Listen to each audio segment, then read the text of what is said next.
Is there anything else that you feel like we weren't able to touch on as a part of our discussion that, you know, society needs to know about the faith, the Islamic faith, or society needs to know about the believers who are called Muslims in regards to 9/11?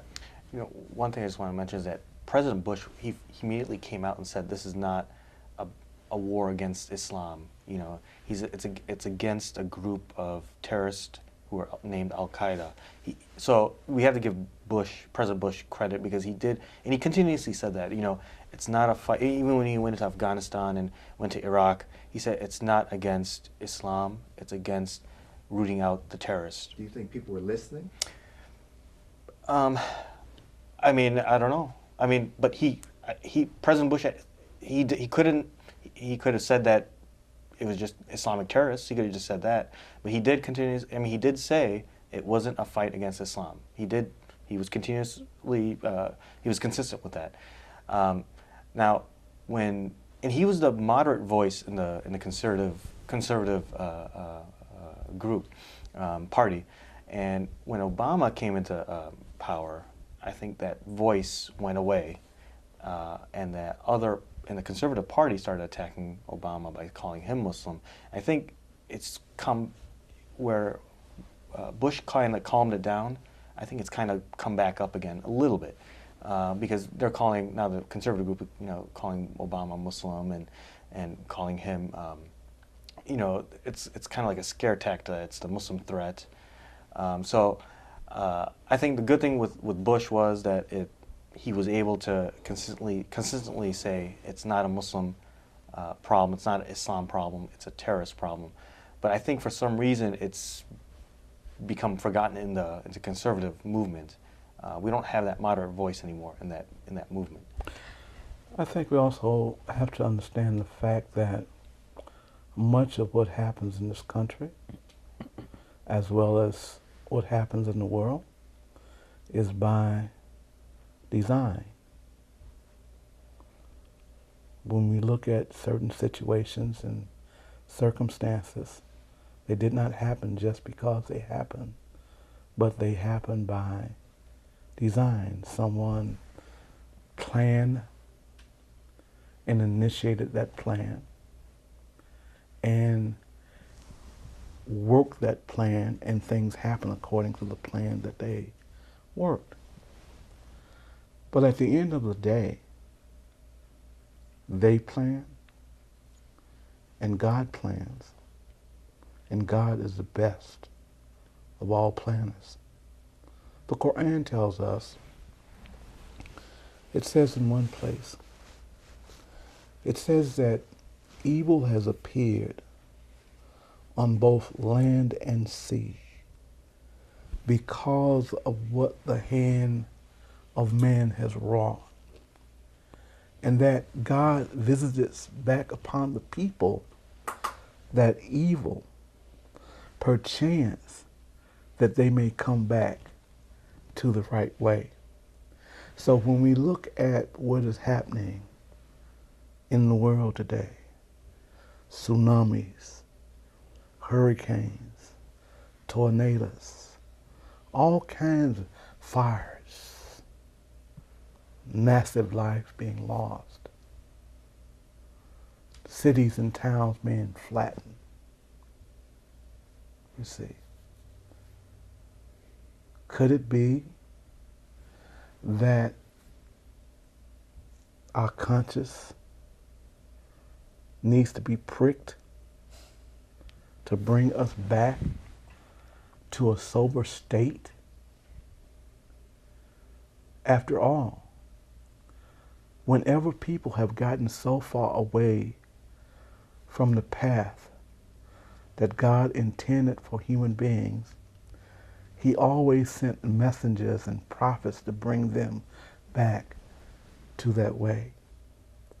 So now God is speaking Himself. We say it's nature. But who created nature? You see? So we have to look at things more than just on a surface level. We cannot be that shallow in our thinking. And we have to understand the fact that there are worlds that existed before this world that we lived in. And God says in the Quran, He says, travel through the earth and see what has happened to those people who have come before you. What brought them to their destruction? So what will bring us to our destruction? And if we are believers in God, I think most of us will come to the conclusion that it is disobedience to our Creator. If you look at all of the wars, many of them, some of the most atrocious wars, have been fought in the name of religion. And so now this term jihad, jihad, jihad, and it is always in the world's view related to physical war, when our prophet said that the greatest jihad is the struggle within one's own self between what is right and what is wrong. So God has said of us, He says, you are the best of people because you forbid what is wrong and you work for all that is good. And so right-minded people in this world, be they Christian, be they Muslims, be they Jews, or whatever, there is a common bond that holds us all together. First, from a human perspective, in our father Adam. He was the beginning of the first human social order. And then in our father Abraham. So there is a bond, there is a connection that ties the whole of humanity together. So we should see each other as one human family. And when we go to the point that we regain our humanity, then I think the world will become a better place. And I think the jihad, concept of jihad, just to add to Imam Tamir, as you mentioned, the minor war, the minor battle is actually, the minor jihad is the battle. And that's only in self-defense. And there's rules to war. Like when you take captives, you cannot torture them, how you treat women, children, etc. You touched on that. But the greatest jihad is the self and knowing the self. But I wanted to actually just touch on last summer I went to China and the Great Wall of China, and I think we should learn a huge lesson from that. That is the biggest graveyard in the world. This one man, nothing stays forever. Seek knowledge. I went to China. And what knowledge I sought there, and I learned one of many, was that when I was climbing that wall is so cool, it's amazing, but it was the biggest graveyard, the amount of manpower that was required to produce that for one man and his selfish reasons for plunder or pillage and gaining land. But I believe it was during the Qin dynasty. And this one emperor for whom he established a terracotta army of every person who actually built that wall.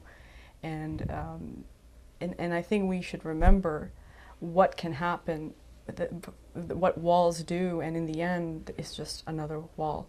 And today we have another wall coming up.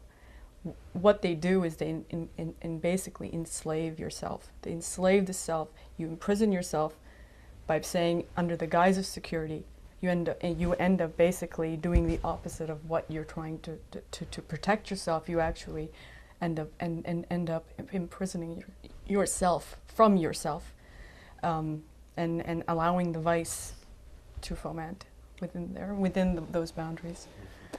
And I think we should remember that, and when we travel. Yes, I want to speak just briefly on this issue of terror.